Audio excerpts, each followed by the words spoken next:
Welcome to another exciting episode of Many Hats of Business, the podcast. I'm your host, Tanya Gordon, and I'm thrilled to have you with us today.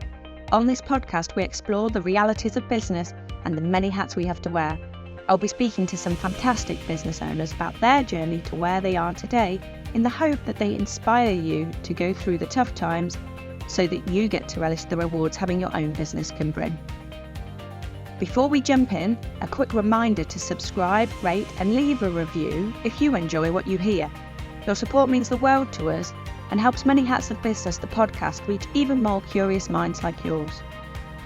Alright, let's get started. Get ready to be entertained, informed and inspired. This is Many Hats of Business, the podcast. Welcome to this bonus episode, Tanya talks on Many Hats of Business, the podcast. It's fabulous to be back with you today, and I want to be talking about freedom in business today. On these short episodes, I'm going to be talking around some of the things I hear from business owners all of the time and give you tips around them so that you can feel like the success that you are. So many people start a business for the freedom it creates. They get to pick their own hours, work with clients that they like, do the school run and go to the 65 concerts that we have to go on the lead up to Christmas, go on holiday whenever they want without waiting a holiday request and waiting for approval. No more working weekends or shifts, and ultimately the choice to work from wherever you want to. There's a lot of digital nomads now as well, isn't there? When people start businesses, the freedom piece can often be one of the very first things to go.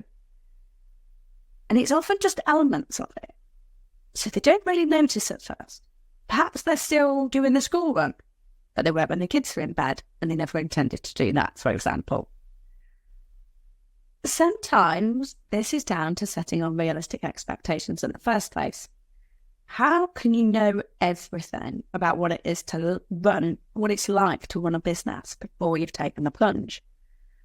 And there is also an element of boundaries that come into play here.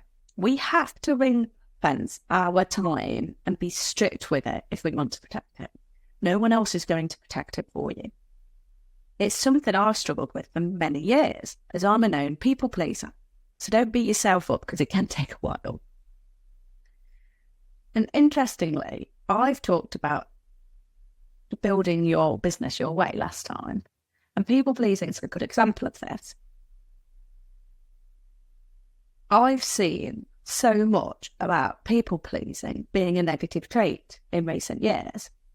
And in a business sense, though, as long as you're charging enough to allow for you to work in that way, it isn't a bad thing.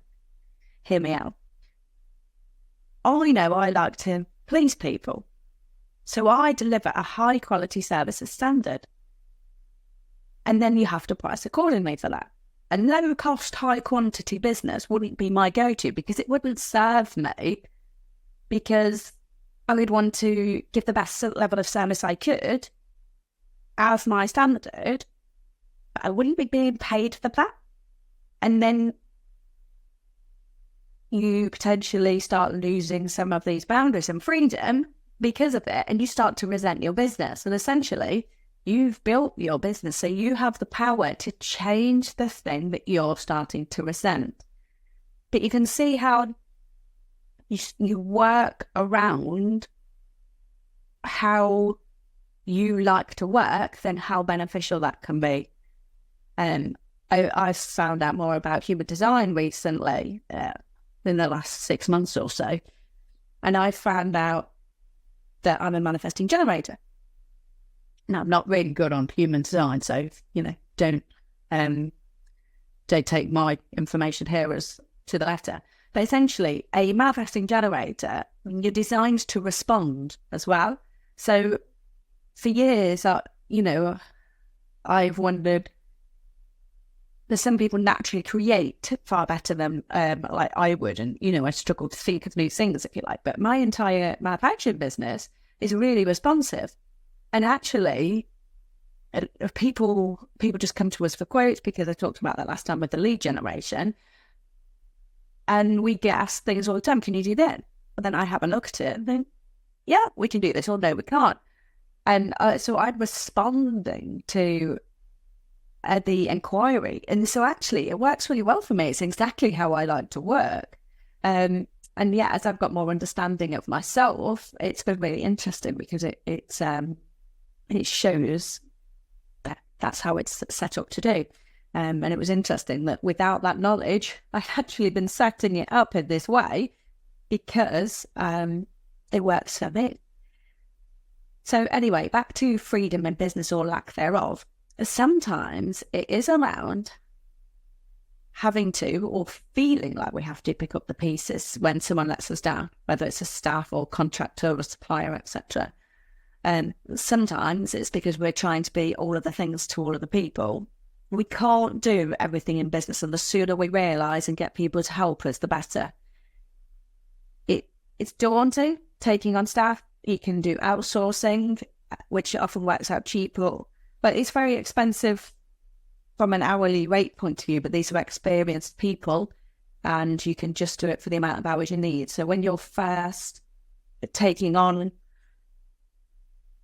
someone to do a job, it can be quite good because you start to assess what is fully needed. First time I took someone on to do admin in my engraving business, it was very difficult in that it was a new role we were creating. So we didn't really know the full extent of it, but you've just got to test these things in business, really. And that's why often things don't work out exactly right first time, because it's a trial and error thing, because that's how it works, really. It's the nature of it.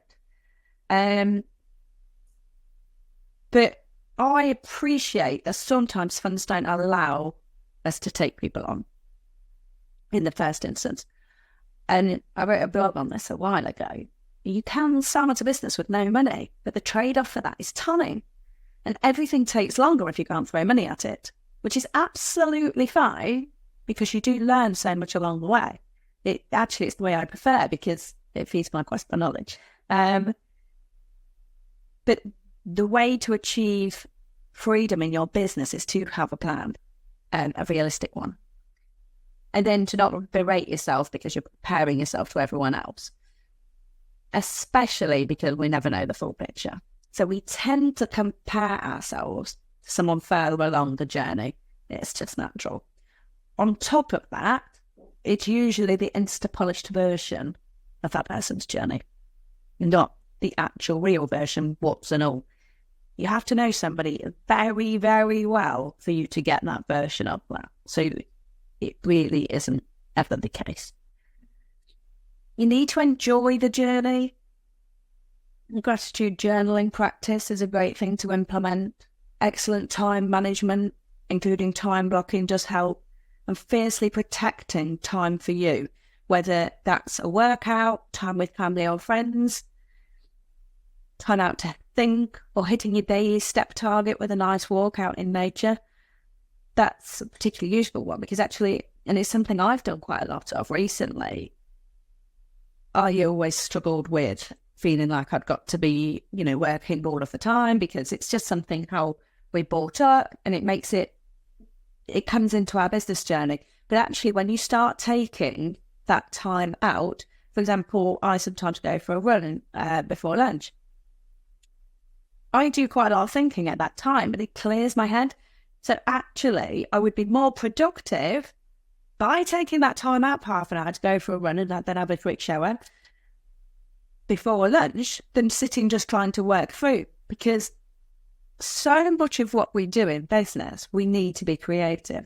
We need to be thinking about marketing. We need to be creating the content for social media. It requires thought. But when you're busy trying to do everything, you can't get that creative thinking, or a lot of us can't. So that works really well for me. And so you're still always working, but you're actually getting something done that's good for you as well and giving yourself that break. We do tend to overestimate what we can get done in a short amount of time. For instance, a year. But we grossly underestimate what we can get done. We grossly underestimate what we get done in a longer period of time, say 10 years or 5 years. If you don't believe me, have a think now about where you were 10 years ago. Have you progressed further than you thought would be possible in this time? Go back to your 10-year ago self and look at where you are now. What would they say? Would they be surprised? Would they, pat you on the back? Because if you're not patting yourself on the back, maybe now's a good time to talk to an older version of yourself and see if they would pat you on the back instead. You do need to set your own goals when it comes to the freedom you want in your business to create. And it can be so hard to do that on your own. I've had this experience of that. If you do want help with it, I run Clarity to Catapult sessions, which is a one-to-one online via Zoom 90-minute session, which could be perfect to help you with this. I'll pop a link in there below. But essentially, if freedom, which for most people is one of the big reasons that they started the business, if freedom is one of those things for you, you need to have a look at making that happen. No one else is going to make it happen for you. You will become more in demand as well. So more people start to put their demands on you. And even when you've got staff and outsourcing staff, essentially, people come to you with the questions. So as you build and you get more people in place, you need to protect yourself in that way as well by putting in someone that is that middle person to do that.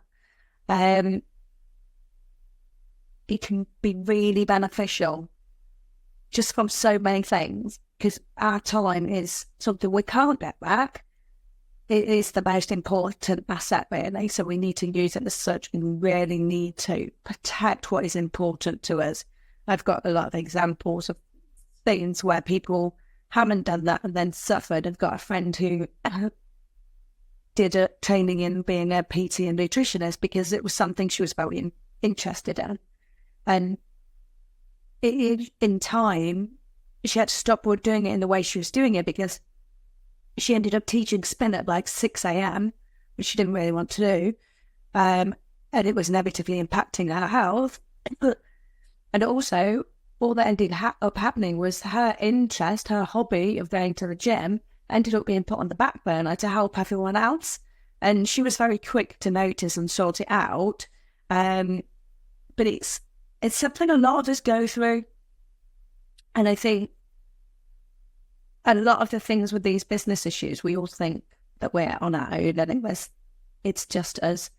And it's almost never the case. So surround yourself with like-minded people, use your network and talk to them. And obviously, if you haven't got that, do reach out and I'll be happy to help you. I hope you found this session useful, and I'll be back next week talking about the dreading and thinking about going back to work, because I know a lot of people, as businesses aren't serving them in the way that they wanted them to, and then they're thinking about going and getting a job. So that's what we're going to be talking about next week. Thank you for joining us for this episode of Many Hats of Business, the podcast. Your support means a lot to me. If you enjoyed the show, please share it with your business friends as they may find it useful too. If you hit the follow button, you'll be first to know when a new episode lands. See you next time.